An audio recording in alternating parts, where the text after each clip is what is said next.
नमस्कार बंधुरा रान्नार परिभाषा चैनेले आपनादेर सबाइके स्वागत जानाई। आज बानिয়েছি আমি चिकेन दिए नतून आलुर दम, सेटी आजके आपनादेर साथे शेयर करब। चलुन ताहले देखे नेওয়া যাক। चिकेन दिए आलुर दम बानानोर जोन्नो एखाने आमी 400 ग्राम चिकेन निয়েছি। चिकेनटाके भालो करे परिष्कार करे धुए निয়েছি।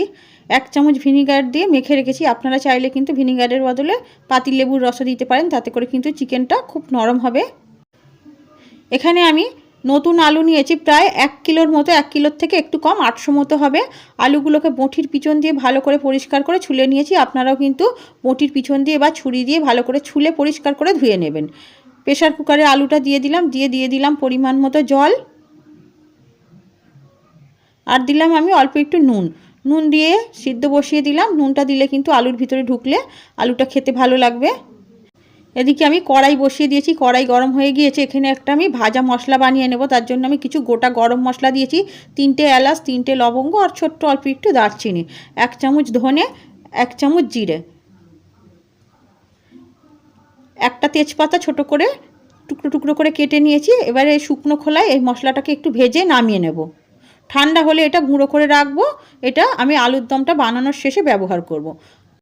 কড়াইতে দিয়ে দিলাম সরষের তেল, তেলের উপরে দিয়ে দিলাম সিদ্ধ করে রাখা আলুটা একটু নুন আর অল্প একটু হলুদ দিয়ে প্রথমে একটু আলুটা ভেজে নেব। নুন আর হলুদ দিলাম। এবার আলুটাকে একটু সময় নাড়িয়ে চাড়িয়ে আলুটা ভেজে নেব। আলুটা দেখুন একটু লাল লাল হয়ে গিয়েছে, এবারে নামিয়ে নেব। আলু ভাজার তেলের উপরেই আরও কিছুটা তেল বাড়িয়ে দিয়ে দিলাম 2টো শুকনো লঙ্কা, একটা তেজপাতা ফোড়নের জন্য, আর দিলাম 1/2 চামচ জিরা। আর এখানে আমি বেটে রাখা পেঁয়াজ, আদা, রসুন, এখানে একটা বড় সাইজের দিয়েছি পেঁয়াজ, 10 কোয়া মতো দিয়েছি রসুন, আর 2 ইঞ্চি মতো দিয়েছি আমি আদা, একসাথে ভালো করে মিক্সিতে বেটে নিয়েছি। এবারে কিছুক্ষণ মশলাটা ভেজে দিয়ে দিলাম পরিমাণ মতো নুন, হলুদ, লঙ্কার গুঁড়ো, জিরার গুঁড়ো, ধনের গুঁড়ো, একটা গোটা কেটে রাখা টমেটো। প্রত্যেকটা মশলাই কিন্তু ঘরোয়া মশলা। এই চিকেন দিয়ে আলুর দমের রেসিপিটা কিন্তু খুব দারুণ খেতে হয়। আপনারা যারা চিকেন যদি না দিতে চান তো আপনারা শুধু ছোট আলু, নতুন আলু দিয়েও কিন্তু এই রান্নাটা করতে পারেন আলুর দমটা। মশলাটা খুব ভালো করে কষিয়ে নেব। একটু দিয়ে দিলাম জল দিয়ে মশলাটা খুব ভালো করে কষাবো। মশলা যত সুন্দর কষানো হবে কিন্তু আলুর দম বা চিকেন কিন্তু খেতে ততই বেশি ভালো লাগবে। দেখুন মশলা থেকে তেল ছেড়ে দিয়েছে। এবারে আমি দিয়ে দেব চিকেনটা, দিয়ে দিলাম। চিকেনটা দিয়েও মশলার সাথে ভালো করে কষিয়ে নেব।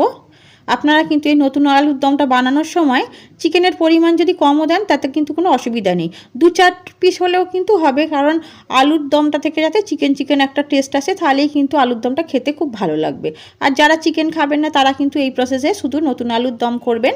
একই প্রসেসে দেখবেন আলুর দম এমনি কিন্তু খেতে খুবই সুন্দর লাগে, তাতে চিকেন দিলে তো আরও বেশি ভালোই লাগবে। ভালো করে আলু আর চিকেন একসাথে কষিয়ে নিয়েছি। এবারে দিয়ে দিলাম আমি অল্প করে জল, খুব বেশি জল দেব না, আলুর দমটা কিন্তু কষা কষা করে রান্না করব।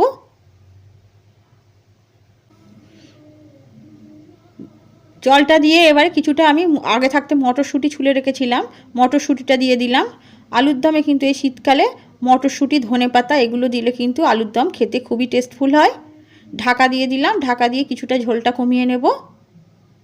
দেখুন আলুর দমের ঝোল অনেকটাই টেনে গিয়েছে। এবারে আমি দিয়ে দেবো 1/2 চামচ মতো শাহি গরম মশলার গুঁড়ো।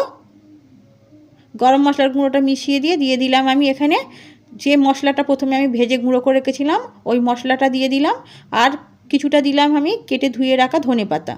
ভাজা গুঁড়ো মশলাটা কিন্তু আপনারা আপনাদের প্রয়োজন মতো ব্যবহার করবেন, যদি থেকে যায় তো আপনারা অন্য কোনো রান্নার মধ্যে ব্যবহার করে নিতে পারেন। ভাজা মশলার ধনেপাতা দিয়ে কিন্তু আমি আর মিশাবো না, এই অবস্থাতেই আমি গ্যাসটা অফ করে রেখে দেবো। এতে করে কিন্তু আলুর দমের গন্ধটা খুব সুন্দর আসবে।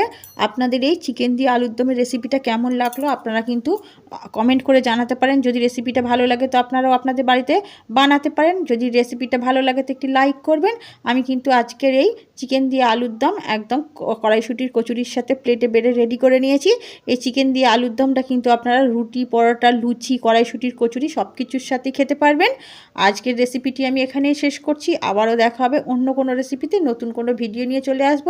আপনারা সবাই ভালো থাকবেন, সাবধানে থাকবেন।